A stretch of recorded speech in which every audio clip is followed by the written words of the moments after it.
For those racers who have graduated past the dirt and the grime of the wasteland, there is the Martian Racing Federation, a new rule set brought to you by the same people who created Gaslands, namely Mike Hutchinson, found in the new publication Blaster Volume 1, a supplement for various gaming modules.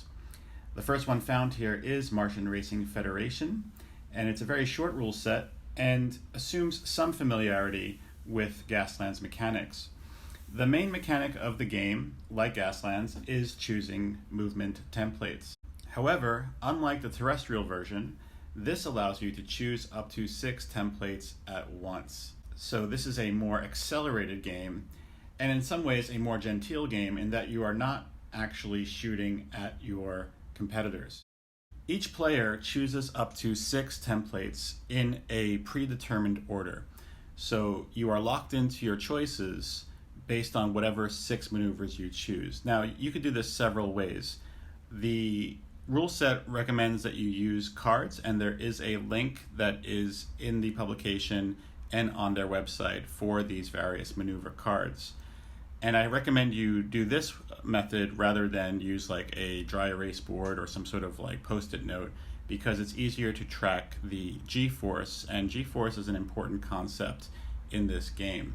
Essentially, the short version of G-force is the straighter your maneuver, the more G's are coming towards you. You're going to be rewarded for choosing maneuvers that are a little bit more zigzaggy than straight, because your cars have a maximum G value threshold that they can take before you black out, or in this case I think they call it graying out, in which you momentarily lose orientation or lose consciousness.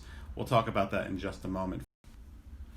So let's talk in more detail about the planning phase. As I said earlier, you could choose up to 6 maneuvers and lay them out in the order in which you would like them to happen. However, it's not as simple as just choosing maneuvers. You also have to consider what the G value is for each template. So it depends on what type of vehicle you have, and I recommend that starting players start with what's called the Falcon class Gravity Racer. It has a max G value of 7 and it costs $40 million, and $40 million is the max budget you have to spend on your racer. If you go for the Buzzard class Grav Racer, it is $35 million, and that leaves you some room for some upgrades. But you want to keep your rules as simple as possible for the first go. So again, I recommend going with the faster vehicle. It also leaves some more room for error. So when you look at the cards, you'll see it has either a negative value or a positive value. The straighter the maneuver, the more gravity rush you're going to get. So it's going to have a higher G value. And you don't want to exceed your max. You could exceed your max, but you're probably going to gray out or have a loss of consciousness, and there are certain penalties for going over your max G. There are points in the game where you might want to exceed your max G, and then you're okay with suffering the consequences, and we'll talk about that in more detail later. So what we had done to make it easier to calculate is we took the cards and we made them into, we turned them into colored cards, with the red cards being for positive G and the green cards being for negative G. So if we could look at an example, I'm skipping over the first couple turns because we made some egregious rookie mistakes, and that would not be a good showcase for how the game works. So here we see Martin driving his silver Falcon class Grav Racer, and he's choosing templates and locking them into place. Now, they get locked into place whenever the next template would appear. So in other words, you could change the orientation, but once it's on the table and the next template arrives, you cannot change the previous template. You can only change the active template that you're manipulating at that point. And that's rather important if you want to make some adjustments. So once it's down and there's a second one after it, it's done. It's a completed maneuver. So let's see what happens when a possible collision will take place. There is a collision window after each template is laid down and locked into place. Here Martin is making a decision whether he wants to gentle to the right or gentle to the left. And he's able to do that because the subsequent template hasn't yet locked it into place. Okay, but as soon as he puts the next one down, he will have to commit to that decision. So now he's having sort of a Hobson's choice. He's wondering, should I swerve towards the vehicle or should I swerve towards the terrain? So now he's trying to test his internal spatial awareness to see if he could perhaps get past that jutting piece of that terrain. And it looks like it's going to nick it. However, that's not yet locked in place. So he still has an opportunity to change his mind and to swerve instead into the vehicle. Now, hitting terrain is much worse than hitting a vehicle because you're giving yourself a G-lock, whereas if you hit a vehicle, you're giving that vehicle the G-lock. In both cases, you're going to increase your G value by 1, and if you have subsequent cards remaining, then you add another 1. So no matter what he hits, it's going to be a plus 2G because it's not his last move. If it's your last move, then it'll just be plus 1G. So here he's testing out the waters, seeing which one he wants to do. It makes more sense, I think, to hit the vehicle. However, he's going to realign his templates to make sure they're perfectly lined up and maybe cheat a centimeter to get past that terrain. So he tries the terrain one more time and seems to be clearing it, but it looks like he's not quite pushing it fully flush with the previous template. And one of the other players will notice this and say, hey, wait a second. Okay, so it is indeed hitting the jut of the mountain. Technically, we shouldn't let him do this, but this is a learning game, so we're okay with it. Nobody's getting bent out of shape if he changes his mind, except perhaps the vehicle driver of the Star Wars Fang fighter that's in front of him. You'll notice that the bases for our vehicles are X-Wing bases, and they're not exactly to scale of what should be used for this game, but we figured if we kept it consistent, then nobody would have a deep advantage. Except for perhaps the round base on the Star Wars vehicle, the bases are largely consistent. But again, this is just sort of a get your feet wet type of race.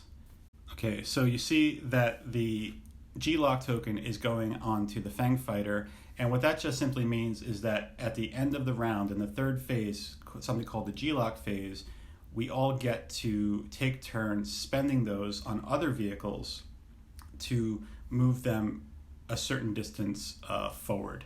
And the idea behind this is that the driver has lost consciousness and they're kind of moving out of control a little bit. So what you want to do, you don't have to spend it, but if you do spend it, you usually want to veer them off their course.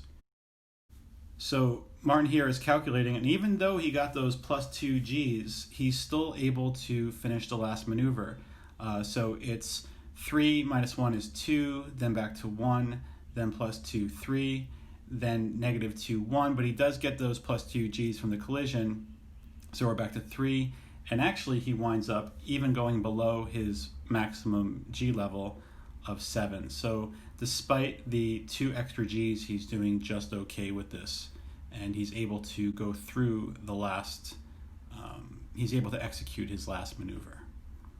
So once all the vehicles have finished their movements for the round, it is time for the G-Lock phase, and then players in order of pole position take turns spending the G-Lock tokens on other vehicles, and you could spend up to 3 at one time if those 3 are available, but in this case there's only 1 G-Lock token on some vehicles.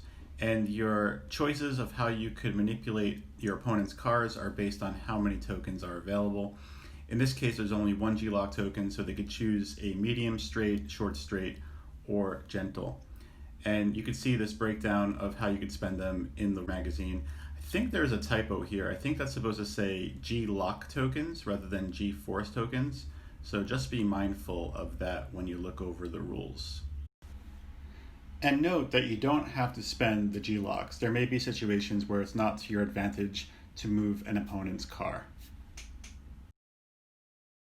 Let's talk quickly about air brakes. In this situation, Johnny does not want to fly off the table, so his first maneuver is to reverse with a hard.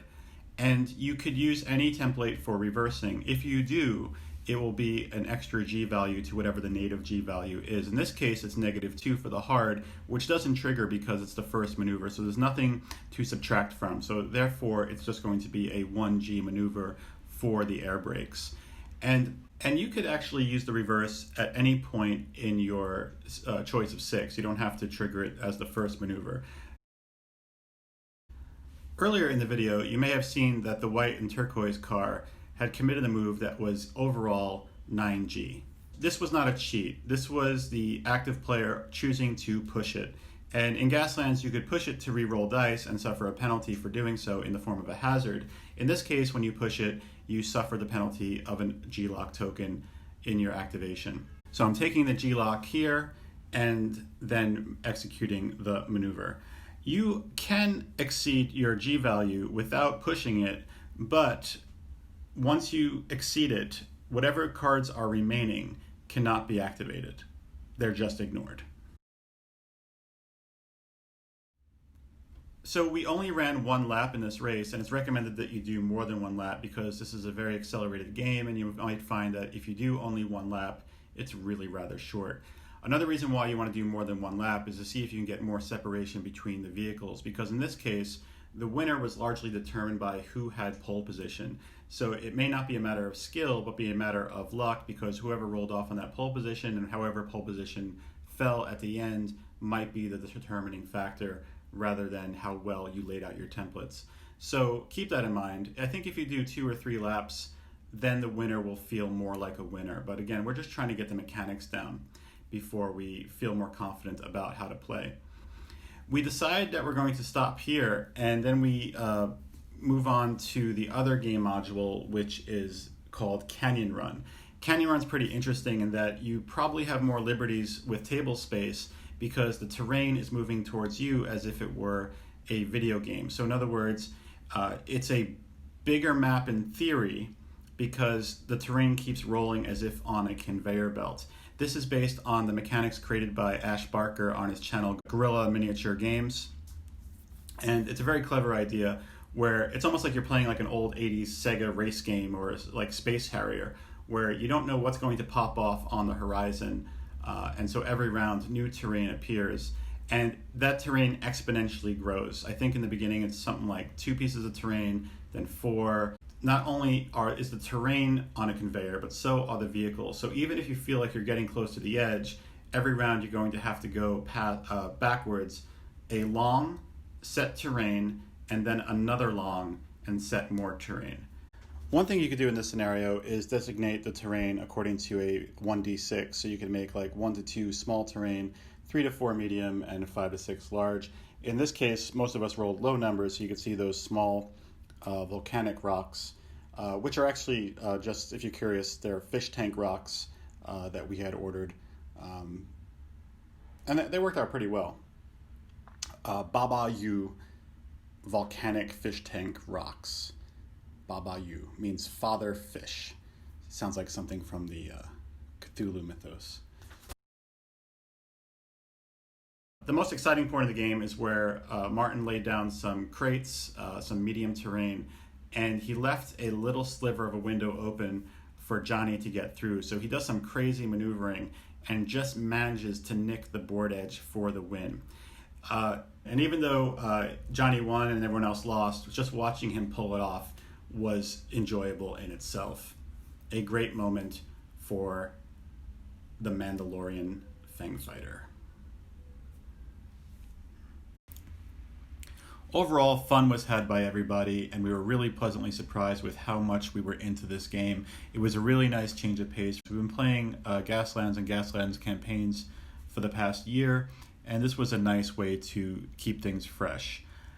We have several people in our group who play X-Wing, and there's a sort of attraction for that type of player as well, because part of the joy of X-Wing is to see how well your internal representation of your move actually executes on the board. Of course, there's some of that in Gaslands, but Gaslands has so much chaos going on sometimes with terrain, explosions, wiping out, the unknown variable of how dice influence your sliding or your spinning. But this seems to be more of a engineers type game, if you'd like to think that type of way. So in the week leading up to this, people did some quick mods on cars, and just to do a little bit of a showcase here, this is Martin's Grav Racer Robo Race from Hot Wheels, and he didn't really manipulate the exterior or the chassis too much. He just pretty much bent the wheels down and added some Warhammer pauldrons. Then you have my car, which was this beat up Hot Wheels called the Buzz Off. I wanted to have this sort of like schlocky 80s Miami Vice type of feel to the vehicle.